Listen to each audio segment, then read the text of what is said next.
Kobolds are craven reptilian humanoids that commonly infest dungeons. They make up for their physical ineptitude with a cleverness for trap-making and interesting tactics in combat. Kobolds appeared as monsters alongside goblins, orcs, and trolls in the 1971 wargame Chainmail as part of Gary Gygax's fantasy supplement inspired by The Hobbit and other fantasy novels. This supplement inspired the first editions of Dungeons & Dragons in 1974, where kobolds appear again. In these early appearances, they are only described as creatures similar to goblins. These small creatures are a scourge to adventuring progress as diminutive, weak humanoids who will compensate for their weakness with cunning traps. They are famous in Dungeons & Dragons lore for being examples of weak, cowardly, and wicked, often being amongst the weakest creatures that any adventurer faces. Kobolds are essentially self-interested cowards with no concept of loyalty or trust, and often with a giant chip on their shoulder. They rarely fight fair, only overwhelming numbers are considered enough, and they use traps, ambushes, and poisons to secure a victory at any cost. Kobolds are often recruited into the forces of bigger, stronger humanoids, such as goblinoids. They have a particular affection for dragons,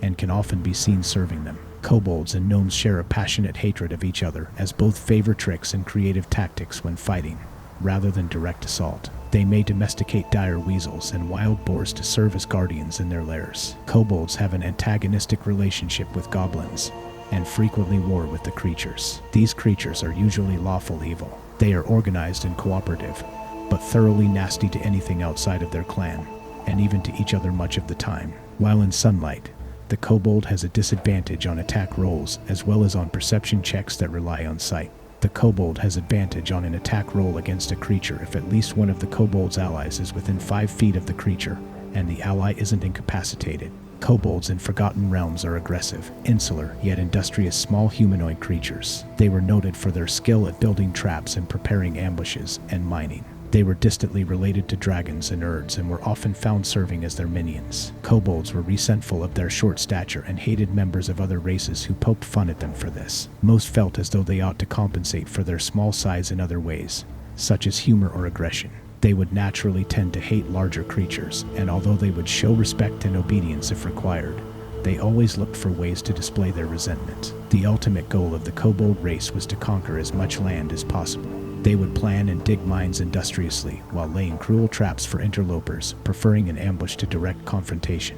If they ever confronted an enemy, they would try to overwhelm foes with sheer numbers. Among the monstrous humanoids, they were known for cunning plans, and unlike many others, would also share those plans among the entire tribe. General plans and goals would be common knowledge, and detailed plans were shared with all who asked to allow them to work fruitfully for the good of the tribe. Their society was influenced by their lawful evil alignment. Kobolds were confident and happy to remain separated from the other races. Kobolds lived in the dark, ideally underground or thick forest, in tribal societies. Their lairs were often overcrowded, although when one tribe became too numerous, it split into numerous smaller ones. The overcrowding eliminated the concept of privacy, so kobolds slept in communal areas where nudity was not regarded as shameful or offensive, even to the opposite sex. Kobolds wore clothing for function or ritual, but not to prevent nudity. The common overcrowding often led to conflict, and two kobolds would fight to settle their differences, although these fights were not usually lethal. This led to a lack of deep-rooted divisions or grievances in kobold society. Kobolds often created their lairs by mining them from the rock. Mining was a meticulously planned and conducted process where nothing was left to chance. Divination magic was used to locate ore and mineral deposits. A high proportion of a kobold tribe were miners. Each family group was expected to cut its own room, the walls of which they would adorn with a pictorial history of the family. The greatest art for kobolds was trap making. The use of invention and cruelty in traps was the mark of a good trap maker. Another notable art form was the pictorial representation of the tribe's history, created on the walls of a specially created room in every lair. Great pride was derived from these adornments in their personal lair. Kobolds enjoyed making jewelry from the gems and precious metals they encountered while mining. They could be possessive about their personal jewelry collections, and much effort was put into crafting beautiful jewelry, unlike other items, which were functional rather than aesthetically pleasing.